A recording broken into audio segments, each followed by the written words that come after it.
Hello and welcome back to Talk of the Apprentice for the very last time. A mini-series from Talk of the Townsends. I'm Benedict Townsend. I'm Hannah Townsend. Well, it's not the very last time, but it's the very last time for this series. It's our third mini-series that we've completed. It's crazy. We've ticked 3 off the list this year. We did 12 weeks of Apprentice. Can you believe that? I know. When it was like after 12 weeks, I was like, we've been doing this for 12 weeks.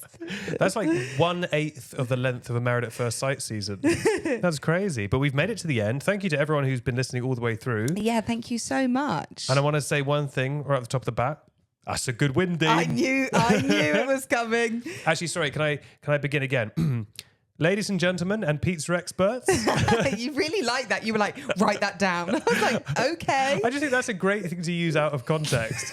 You're starting your wedding speech and you're like, ladies and gentlemen and pizza experts, welcome to the wedding. Someone left a comment on one of our videos that said Dean must have witnessed Lord Sugar commit a murder because how the heck is he in the final? And then he went and won. He's flipping won. Can you believe it? Going into the final, I was like, oh, Anissa's winning. Yeah, same. It was yet another of our predictions that was completely wrong. And then I kept flipping back and forward in the boardroom. I was like, Dean, Anissa, Dean, Anissa.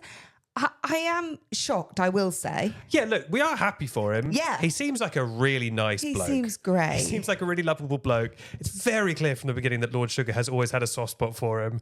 That moment in the presentation when he said meated, and Lord Sugar literally went, meated, as if he was his like idiot son who he loves or whatever. So, I'm happy for him as a human, but it is wild he won. Air conditioning. I did not see it coming. So do you think Lord Sugar had a soft spot for him, or do you think air conditioning was more scalable than pizzas? I think it was a bit of both. I think, he definitely had a soft spot for him. I don't think he's won purely because Lord Sugar liked him. I do think air conditioning is a smart idea. We do live in a frightening world that is on fire. So I guess, unfortunately, people in the UK are going to need air conditioning. It's not a crazy idea. I do think it's a little bit wild because he didn't seem to have the strongest plan apart from just buy more trucks. But yeah, maybe when you get into the numbers, maybe it is stronger than Indian pizza. Also, you can get Indian pizza other places. Yeah, in defense of him winning, the idea of doing dark kitchens to scale a business when you don't have an established brand already, that was something where I was like, that is difficult because essentially you're just scrolling Deliveroo, you don't know the brand. Yeah. You might go for a Domino's or a, Papa John's over something you don't know. That said, there was maybe more of a brand there to build. I don't know. Yeah, it's tricky. I mean, one of my go-to Domino's is a tandoori hot, which most people think is crazy that I get that from Domino's, but it is delicious. I mean, hers is probably so much better than that. But like you say, it's like, how would you ever really find out about the brand? Although I suppose these days, maybe she's got good social media. Well, and this isn't going to have hurt, is it? Yeah, Czar Pizza, check it out. I am absolutely delighted for Dean when he was tearing up at the end. I think they kept that in so that it felt all the more sweeter that he won. Yeah. I wonder if that had been cut if he hadn't won. Well, you mean him trying to find his words? Yeah, he was getting a bit emotional, wasn't he? I think they were both just knackered as well. Yes. I mean, they were probably both ready for it to be over. I felt a bit sorry for Anissa because I think in any other year she would have clearly won. Yes. I think she'll probably do very well. She seems very competent. She basically, if you take the show at face value in terms of, taking into account all the challenges and, all the stuff we've been doing for 12 weeks, she definitely should have won because she was actually good at all that stuff. And Dean wasn't bad at that stuff, but Dean was always just kind of there. You know what I mean? When was Dean ever stand out in the challenges? Yeah, he also had that shocker of a one where, was it the kids' piggy bank or something where he did terribly? There was something where he did really badly. It was the kids' banking app. He did an awful job. What was the noise? Ching, ching. Because he didn't want to make it educational. Kids won't like it. It's boring. Yeah, he's like, he collects the coins. But look, very happy for him. Very happy he won. It's been a phenomenal series, no matter what. And I'm sure this is amazing promotion for Anissa, regardless. Yeah, for both their businesses. Yeah, Czar Pizza, I think, cool name. What was his called? Domesticool. Oh, he remembers. This gives us an opportunity to bring up a fun fact about Hannah, which is that Hannah can never remember the name Dark Kitchen and consistently refer to them as black sites, which is the place where the CIA will take people to torture them. So Hannah will be like, oh, don't order from from them. They're a black site. I'm like, I bloody hope they're not a black site. I've brought it up in so many conversations with different people. Look, I absolutely hate a dark kitchen, and I hate it even more after The Apprentice, her saying it's someone with a small table, everything's cooked beforehand. It's basically a person with a microwave then. Yeah. It's essentially, she said, all the stuff is prepared by a top chef, I don't doubt, beforehand, and then just essentially prepared. Well, she said assembled. But she said you can make it on a table this big, which means it is a person with a microwave. Me and Benedict, we lived near a dark site. It's not a dark site. Was it? Dark kitchen, isn't it? Black kitchen. No, dark. We lived near a black kitchen. Dark kitchen. Oh, we lived near a black... Dark kitchen. We lived near a dark kitchen. Yeah, we did. And the food came way too suspiciously fast. I've lost my words. But the food came way too suspiciously fast. Yeah. I'm not joking you. One time, Benedict and I, we ordered from I'm not going to diss the place, but we ordered from a well-known place. I swear it came in 6 minutes. Yeah. I'm not joking you. It was frighteningly fast. From time of order to time it was in our house, it was 6 minutes. And we ordered different things. I'm looking at the camera because I feel so passionate about that. 6 minutes. And then I felt icky about eating it. Yes, because that was also much faster than it would have been if you had gone into a restaurant of this brand and ordered. It wouldn't have come that fast. Also, it's actually worse than what you said because she didn't say the table was the size of this table. She said the room was the size of the table. I do think she slightly gave the game away there where she was like, don't worry, our pizzas are made by one person assembling them in a tiny shipping container. I'm like, that's true. Maybe don't tell people that. Because even if you're doing it hygienically or whatever, it's not a very glamorous image. Yes, and I think almost the thing for me is if I'm going to pay £14 for a pizza, I want it in like a wood-fired oven. I want it to be like really nice. Yeah. I think the idea of it being, heated up in essentially a microwave. I don't know if that's what they're doing. Well, it's pizza, isn't it? So you can kind of just assemble it and quick fire it. I mean, the argument people would make is that Domino's and Papa John's and all them, they do the same thing. But I also don't think of them as like being particularly highbrow businesses. No, yeah. I guess I'm more comparing it to like a Franca Manca. Yeah, a Pizza Pilgrims. Yes, exactly.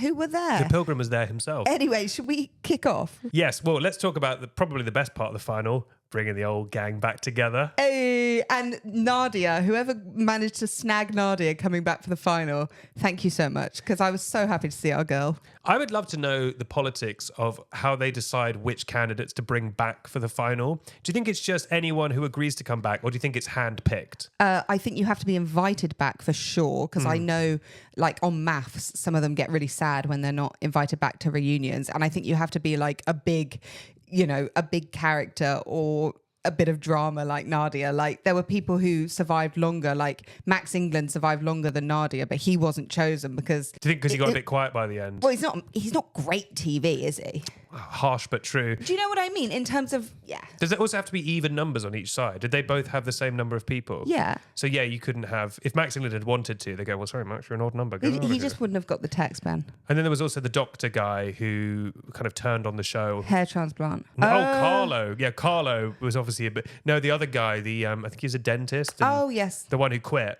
I mean, he's definitely not going to come back, is he?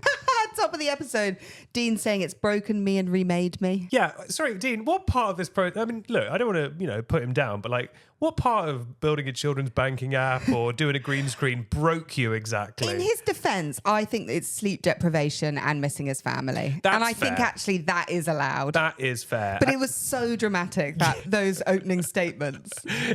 You could do such a funny like compilation of like this process has broken me and remade me, and then just a supercut of all the times Dean's just been like, yeah, make the square brown. Yeah. You know what I mean? Just stuff like that. Was it called the Honourable Society of Lincoln's Inn? No, Lincoln's Inn. The Are you going to leave that in? Yes, I am. Yeah, of Lincoln's Inn. Lincoln. The name Lincoln. Oh, like the Honourable place. Society of Lincoln's Inn. As someone who, yes, has a law degree, I was very familiar with Lincoln's Inn. I recognise the place. I know that Lincoln is one word, not two. Lord Sugar actually turned up. Always a strong start to a final. Yeah, and then the girls chose the girls, and then the boys chose the boys. It was crazy. I think, was it Anissa picked Frederick? Yeah, broke the mould a little bit. Broke the mould. But I said, literally, I was like, oh, they're all going to go for Mia. And then as soon as it was Dean's chance, I was like, wait, he's going to pick a man. It is crazy how that always happens. The boys pick the boys, the girls pick the girls. But then, yeah, we were both like, you pick Mia first. Sure. And Mia's team won, Dean. True. That's a good pick, Dean. I really enjoyed the scene of Anissa sharing her pizza, really trying to talk through her business plan when they were all just like enthralled in the pizza. And it just like, what a way to lose the room. Yeah. I really like how the editor had gone above and beyond to overlay munching sounds, because they'd obviously gone through the footage, found the munching sounds, and like multi-tracked them. She's like, all the way, it's like ASMR. She's like, yeah, guys, so I've got this kitchen, blah, blah, blah. We started here. She was talking all about her like family and all the history of the restaurant. And they're just like, great pizza. Dean, they were doing like a comedy bit where Dean was explaining the business, and the whole thing was that he was giving them so much information.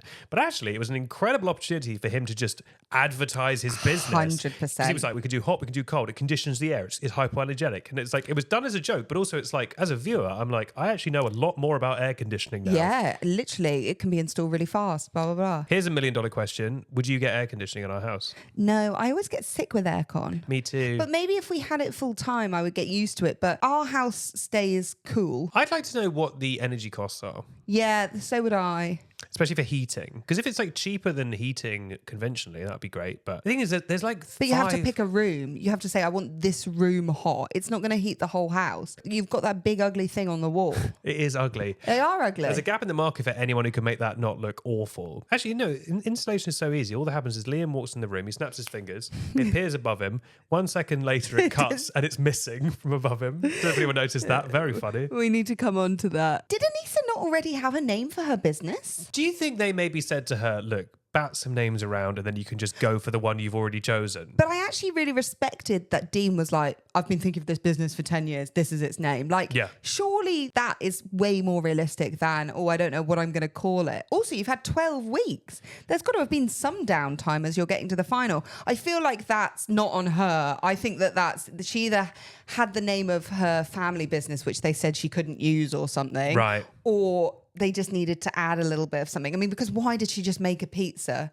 midway through? I was a bit like, what is the point of this? Yeah, but also because Dean immediately just chose his name, they needed footage of someone choosing names. A bit of a filler. So I think they said to her, look, do names back and forth with the team and then just go with the one you want. We just need that footage. And if she found that out on the day, that is actually quite stressful because you're like... No, I'm saying I think she had that name prepared already. They just said to her, pretend you're thinking of names and then pretend to pick it. I don't know. But maybe I'm being too cynical about the old TV process. I think maybe she had a name and they said you can't use that, actually. She was absolutely right to not put the Taj Mahal on there. Yeah. I can't believe they pressured her into doing that. It looks so cliche. I think it actually looked quite clean without... when it was just the word on the yellow box. Yeah. I'm like, that's kind of stylish. Like, it's so eye-rolling to put the Taj Mahal just because it's Indian. You know what I mean? Like, when I started my brand, Big Ben Pizza, it's because my name is Ben. All right, we absolutely need to talk about the air conditioning advert. Yep. This is my house. Not... Why was she doing that? Why was she showing me her phone going, this is my house? Because I think they'd confused themselves, because the idea is that you can control it on your phone, but they obviously had come up with a scenario where she's walking into someone else's house. So instead they're going, oh, you're what was it in the end, too cold, too hot? You're too hot. Yeah. My house is cool. Look at it on my phone. What is that, a live feed of your house? But also, why are you calling something that you're not at? Very confusing. Mia under the blanket, absolutely freezing. Oscar.